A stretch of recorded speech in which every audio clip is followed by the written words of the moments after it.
Tidak sedikit yang mengkaitkan legenda atau cerita tentang Raden Bagus Giono ini dengan prasasti Watu Dukun. Banyak yang menyebutkan bahwa cerita ini hanya sebuah sanepan atau isyarat tentang keberadaan atau peristiwa yang terjadi pada dulu waktu. Tapi semua ini hanyalah sebatas kajian-kajian yang memang sebagai pengembangan prasasti Watu Dukun atau bentuk pengkajian sejarah lainnya. Maka ada baiknya kami tuturkan di sini legenda tentang Raden Bagus Lompong Giono. Tersebutlah bangsawan Majapahit yang bernama Raden Bagus Giono. Raden Bagus Lompong Giono sedang melakukan lelono broto bersama abdi setia Honggowongso. Memang Raden Bagus Giono meski seorang bangsawan, beliau adalah orang yang ahli teteki, ahli tirakat dari tempat yang satu ke tempat yang lain.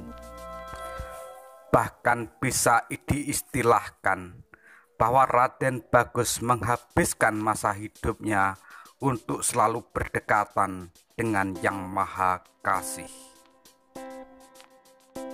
Dalam melaksanakan pertapaan, tempat yang dituju Raden Bagus senantiasa mengikuti petunjuk hati atau istilahnya wangsit.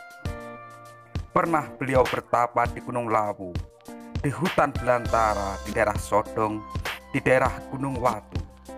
Dalam pertapaan di sebuah gunung, ia menerima perintah untuk memberikan pelajaran pada masyarakat atau yang diistilahkan dalam bahasa Jawa Madeg Pandito. Dalam melaksanakan perintah Madeg Pandito ini, tidak berapa lama orang-orang berdatangan untuk menimba ilmu pada sang ahli tapa, sehingga daerah tersebut disebut pertapaan Gunung Giono.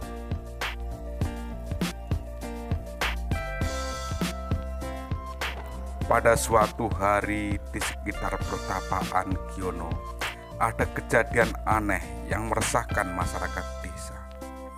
Karena ada seekor burung elang atau garuda raksasa yang berasal dari Gunung Cumbri. Burung tersebut memangsa hewan peliharaan masyarakat desa, bahkan kadang juga manusia. Tak heran, masyarakat desa pun ketakutan.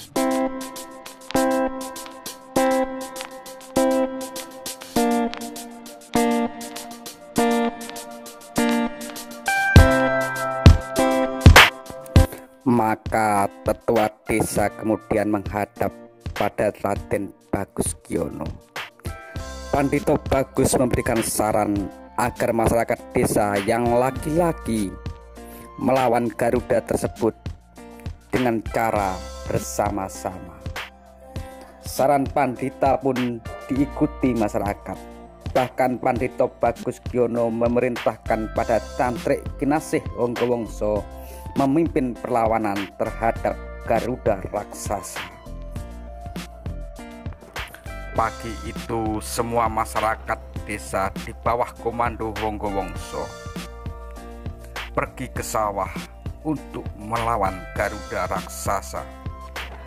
Masyarakat banyak yang membawa galah, towo, sabit, dan alat-alat lain. Mereka berharap raksasa garuda bisa terkalahkan. Tapi yang terjadi justru lain. Garuda itu menyambar peralatan sabit, pentungan, sehingga terpental jauh. Bahkan banyak masyarakat yang jatuh pingsan. Melihat kondisi yang demikian, Honggowongso memerintahkan untuk mundur dan mencari tempat sembunyi. Setelah suasana aman, Honggowongso dan tetua desa menghadap Pandita Bagus.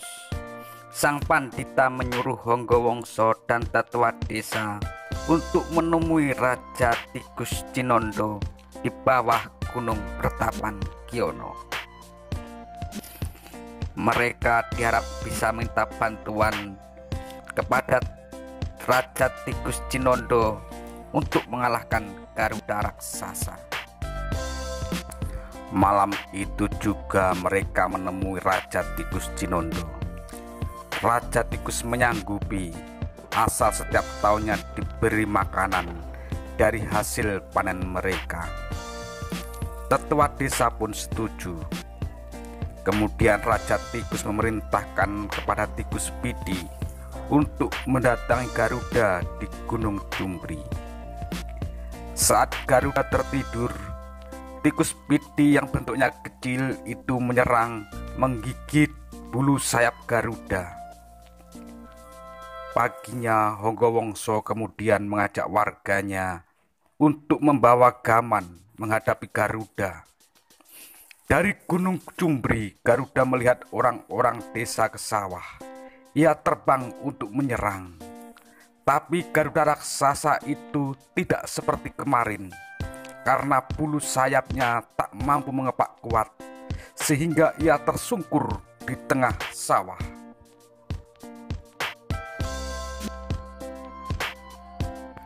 Kondisi yang semacam itu tak disia-siakan oleh warga desa. Ia bersama menyerang Garuda. Garuda pun tak berdaya.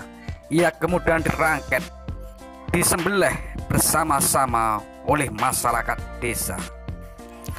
Dengan terkalahkannya Garuda di Cumbri, masyarakat desa kembali nyaman seperti kemarin-kemarin.